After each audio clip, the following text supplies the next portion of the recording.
There are few names in the world of music that carry the same weight as Paul McCartney, a name that resonates not just through the echoes of the 1960s, but across generations, nations, and genres. He is a composer, a performer, a cultural icon, and a man whose melodies have shaped the very fabric of modern music.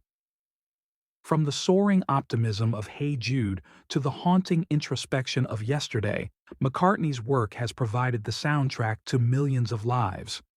Born in Liverpool in 1942, McCartney rose from modest beginnings to become one of the most successful musicians in history. As a founding member of the Beatles, he didn't just write songs, he helped reinvent what popular music could be. His partnership with John Lennon remains one of the most prolific in history, a creative duel and dance that produced some of the most iconic music ever recorded. But Paul McCartney's story doesn't end with the Beatles. In fact, that's only the beginning. His post-Beatles career, from his groundbreaking work with Wings to his ever-evolving solo projects, shows an artist in constant motion, never content to rest on his laurels. This is the story of a man whose creativity knows no bounds. A man who turned heartbreak into harmony, who found beauty in simplicity, and who, even in his 80s, continues to fill stadiums with songs that still mean something. Over the next hour, we'll explore the life, the genius, and the enduring legacy of Sir Paul McCartney, the man behind the music, the melodies, and the magic that changed the world. Long before the screaming crowds and platinum records, before Abbey Road and Shea Stadium, there was a boy from Liverpool, a city still rebuilding after the devastation of World War II, gray skies, bombed-out buildings, and the hum of working-class life. It was here, in this unlikely setting, that James Paul McCartney began to discover the sound that would one day change the world. Born on June 18, 1942, Paul was the son of Mary and Jim McCartney, a nurse and a cotton salesman. His mother worked tirelessly, while his father, a trumpet player and pianist, filled the home with music. Jazz, swing, and the sweet sound of the 1930s poured from the family radio. In those moments, young Paul listened closely, unknowingly absorbing the language of melody that would later define his life. Music was more than entertainment in post-war Liverpool. It was escape. Amidst rationing and rubble, songs offered color in a gray world. Jim McCartney's encouragement played a vital role.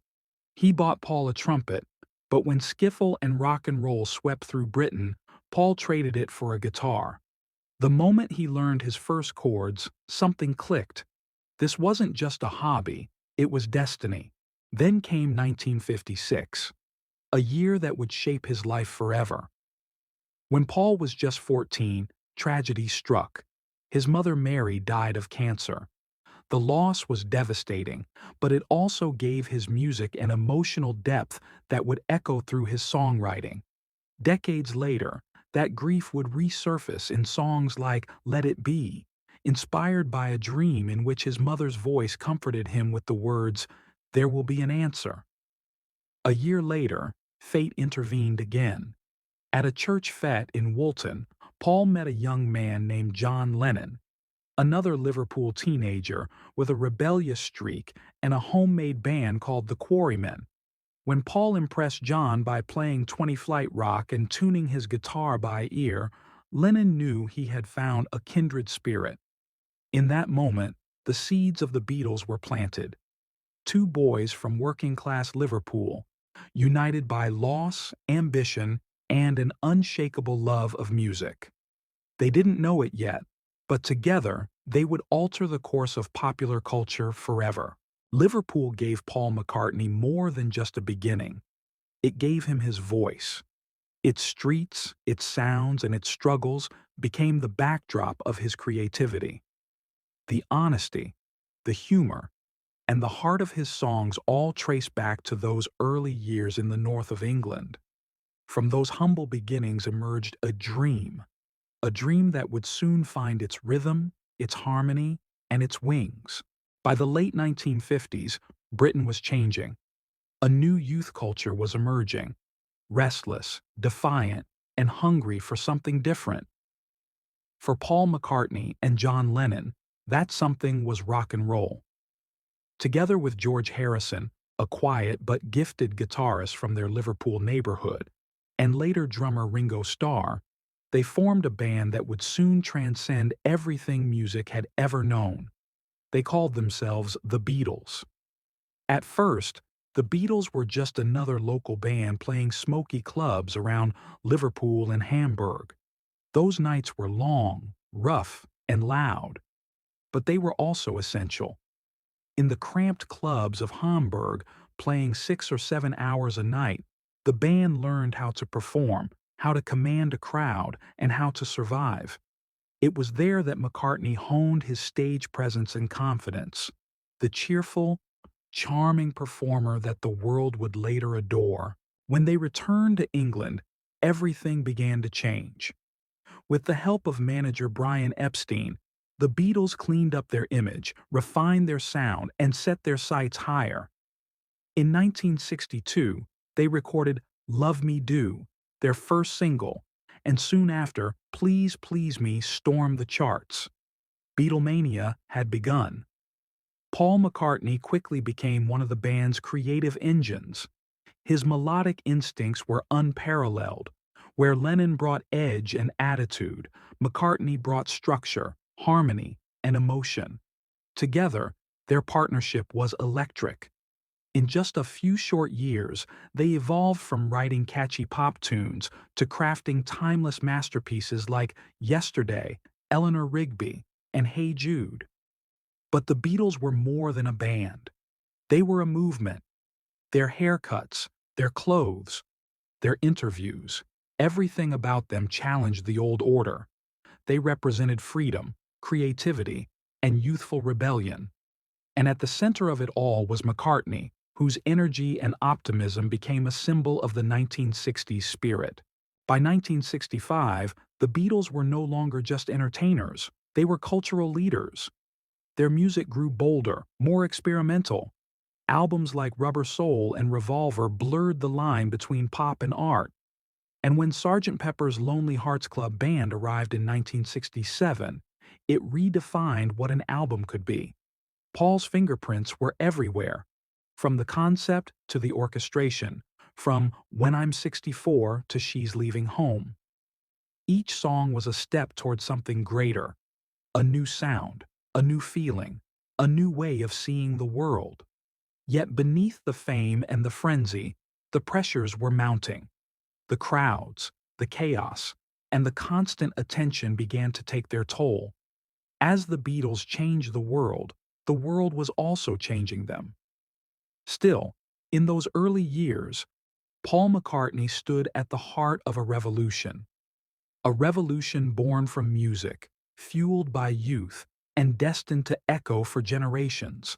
By the mid-1960s, the Beatles were no longer just a band, they were the voice of a generation, and at the center of that creative explosion stood Paul McCartney. No longer content with simple love songs or catchy hooks, McCartney began to explore music as art, blending classical inspiration with pop sensibility, creating sounds that had never been heard before. 1965's Yesterday marked a turning point. Just Paul and a string quartet, no other Beatles. The song was simple, but revolutionary, a fusion of rock and chamber music that hinted at his expanding vision. It became one of the most covered songs in history, and McCartney, only in his early 20s, had already crafted a modern standard. But this was only the beginning. As the band stopped touring in 1966, they focused on studio experimentation. McCartney thrived in that environment. At Abbey Road Studios, surrounded by tape machines, orchestras, and new instruments, he pushed boundaries. On Revolver, his bass lines became melodic voices of their own, intricate, alive, almost like duets with the vocals. Tracks like Eleanor Rigby showcased his lyrical storytelling, while For No One revealed his growing sophistication and emotional depth. Then came Sgt. Pepper's Lonely Hearts Club Band, McCartney's grand concept. The idea was his. The Beatles would become an imaginary band, free from their own image, liberated to experiment. The result was a masterpiece. From the roaring brass of Sgt. Pepper's to the orchestral swell of A Day in the Life, the album changed everything. It wasn't just music, it was theater, performance, and imagination all rolled into one. Paul's creative ambition was endless. He was fascinated by avant-garde art, by classical composition, by jazz and world music. He spent nights with artists in London's countercultural scene, absorbing new ideas and bringing them back to the studio. He wasn't afraid to take risks, to blend the absurd with the beautiful, the playful with the profound. While John Lennon brought raw emotion and biting social commentary, Paul provided balance, melody, structure, and warmth. Together, they were unstoppable. But even as their collaboration reached artistic heights, tensions began to grow. Differences in vision, personality, and leadership quietly simmered beneath the surface. Still, during these years, Paul McCartney was in full creative bloom. He wrote songs that transcended time and style. Penny Lane, a nostalgic portrait of his Liverpool youth. Blackbird, a song of hope disguised as simplicity. And Hey Jude, an anthem of compassion and healing. Each one revealed a new side of his artistry: storyteller, composer, innovator, and emotional architect. By the late 1960s, McCartney had helped take popular music from teenage entertainment to a legitimate art form. His melodies had become part of the world's collective memory. But just as he reached his creative peak, the Beatles were beginning to fall apart. The world's greatest band was nearing its end. And for Paul McCartney, a new chapter was about to begin. By the end of the 1960s, the dream was unraveling. The Beatles, four young men who had conquered the world, were now being pulled apart by fame, pressure, and creative differences. And for Paul McCartney, the cracks were more than professional. They were deeply personal. The death of their manager, Brian Epstein, in 1967 left the group without its guiding force. Without him, disagreements grew. John was drawn deeper into avant-garde art and activism, while George yearned for spiritual freedom. Paul, ever the perfectionist, tried to hold the band together, organizing projects, pushing recording sessions forward, determined to keep the magic alive. But the chemistry that once defined them was fading. The Let It Be sessions, meant to capture the band getting back to basics, became a symbol of their disconnection.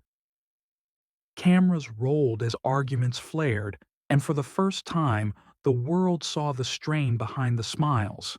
McCartney, always the driving force, found himself isolated, the one still pushing for unity as everyone else drifted away.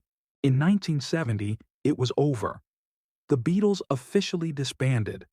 The breakup shattered fans around the world, and for McCartney, it was an emotional earthquake. Overnight, he went from being part of the most beloved band in history to facing the uncertainty of life on his own. Depressed and disillusioned, he withdrew to his farm in Scotland with his wife, Linda. For a time, he stopped making music entirely. But silence was never Paul's destiny. With Linda's encouragement, he began writing again. Not for the charts, not for critics, but for himself. Out of this introspection came McCartney, his first solo album. Recorded at home on basic equipment, it was raw, honest, and intimate, a man rediscovering his voice after heartbreak. Songs like Maybe I'm Amazed revealed his vulnerability, his love, and his determination to start anew. The world's gaze was skeptical. Many doubted whether Paul could succeed without the Beatles. But McCartney had always thrived on melody, craft, and resilience. He channeled his pain into creativity. In 1971, he formed a new band, Wings, with Linda and guitarist Denny Laine. It wasn't the Beatles, and it wasn't meant to be. It was something different, a second beginning. What followed was a period of reinvention. Paul, once part of the most famous band in history, was now back to playing small gigs, traveling in vans, and building something from the ground up. It was humbling, but also liberating. The breakup of the Beatles marked the end of one era and the birth of another. McCartney had lost his band, but not his gift. His melodies were still alive, his passion undiminished. The world had changed, but Paul McCartney was not done yet. He was just beginning to write the next verse of his remarkable story. In the shadow of the Beatles' breakup, Paul McCartney faced the impossible: to start again. The 1970s dawned with uncertainty, but for McCartney, it became a decade of rebirth. Through determination, experimentation, and sheer love of music, he reinvented himself with a new band, Wings. Wings was more than just a project. It was a family affair. With his wife Linda on keyboards and vocals and Denny Laine on guitar, McCartney sought to create something organic, democratic, and free from the weight of his past. Gone were the grand studios and orchestrations. In their place came spontaneity, collaboration, and the joy of making music for the sake of it. Their early efforts were modest. Albums like Wildlife and Red Rose Speedway received mixed reviews, and critics compared everything McCartney did to the Beatles. But Paul wasn't chasing nostalgia. He was chasing growth. Slowly, Wings began to find their sound. In 1973, Band on the Run changed everything. Recorded under difficult conditions in Lagos, Nigeria, the album became a triumph. Songs like Jet, Bluebird, and the epic title track proved McCartney could soar again.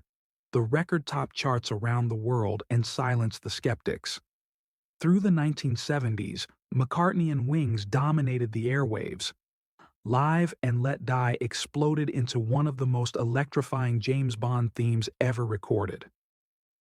Silly Love Songs showcase Paul's signature blend of pop precision and unashamed romanticism, while My Love revealed his tenderness as a songwriter and husband. He was no longer just a former Beatle, he was a global superstar in his own right. But Wings wasn't without turbulence. Constant lineup changes, grueling tours, and critical scrutiny tested the band's endurance. Still, McCartney's leadership never wavered. On stage, he was vibrant and confident, playing marathon shows that captured the exuberance of youth and the sophistication of a seasoned artist. By the end of the decade, Wings had sold millions of records and won multiple Grammys. Paul McCartney had done what few thought possible. He had built a second legendary career. Yet, as the 1980s approached, change was once again on the horizon. The band eventually dissolved, and Paul began to shift towards solo projects once more. The murder of John Lennon in 1980 hit him deeply. The loss of a creative brother and a lifelong friend. For Paul, it was a moment of reflection, grief, and renewed purpose. Through it all, his love for melody endured. Whether experimenting with synthesizers on McCartney 2 or collaborating with Stevie Wonder and Michael Jackson, McCartney never stood still. His career was proof that creativity doesn't fade with time. It evolves. Wings had given Paul McCartney the freedom to rediscover himself. He had faced the impossible twice and triumphed both times. The boy from Liverpool had now become a man of the world, and his music, ever-changing, ever-living, continued to lift him higher. By the time the 1980s arrived, Paul McCartney was no longer just a musician. He was a living legend. His career had spanned decades, his songs had defined generations, and yet he remained relentlessly curious, always looking for new ways to express himself. For McCartney, Music was not a monument to the past. It was a living, breathing force, always in motion. After John Lennon's tragic death in 1980, Paul faced a world forever changed. The loss was profound. The man who had been both his rival and his closest collaborator was gone. McCartney withdrew briefly from the spotlight, grappling with grief. But as he always had, he turned to music for healing. His 1982 album, Tug of War, captured that emotion, a blend of reflection, mourning, and hope. The song, Here Today, written for Lennon, remains one of his most heartfelt tributes, an intimate conversation with a friend who could no longer answer. Throughout the 1980s and 1990s, McCartney continued to evolve. He collaborated with artists across genres, from Stevie Wonder on Ebony and Ivory to Michael Jackson on Say Say Say. He explored new sounds, from pop to classical composition, writing an oratorio and even experimenting with electronic music under pseudonyms. While the trends around him shifted, McCartney's gift for melody remained constant. His influence was, and still is, immeasurable.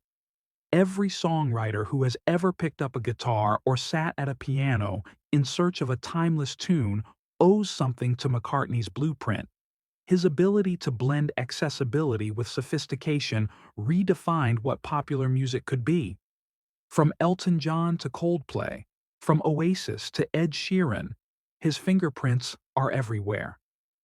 Beyond the music, McCartney's legacy stretches into culture, activism, and humanity itself. A lifelong advocate for vegetarianism and animal rights, he has used his fame to promote compassion and environmental awareness. His concerts often carry messages of unity and peace, values that have been woven into his work since All You Need Is Love. As the years passed, McCartney's stature only grew. He was knighted by Queen Elizabeth II in 1997, honored for his contributions to music and culture. Yet despite his immense fame, he has remained grounded, humorous, humble, and deeply connected to his audience. Even in his later decades, performing to sold-out stadiums, Paul radiates the same joy that began in Liverpool so many years ago. What makes McCartney's legacy so powerful is its emotional universality. His songs transcend time because they speak to something timeless: love, loss, hope, and humanity. Whether it's the quiet beauty of Let It Be, the exuberant optimism of Hey Jude, or the whimsical wonder of Penny Lane, his music captures the full range of the human experience. Paul McCartney isn't just a figure from history. He's a living bridge between eras, connecting the past and the present through melody. His legacy is not carved in stone. It lives every time a new listener presses play. As the decades have passed, one truth has remained unshakable. Paul McCartney is timeless. More than 6 decades after his journey began in Liverpool, he continues to fill arenas, write new music, and inspire millions. His story isn't one of nostalgia.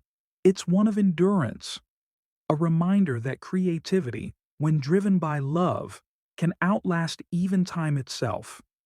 In an age when trends come and go overnight, McCartney's music endures because it's built on honesty.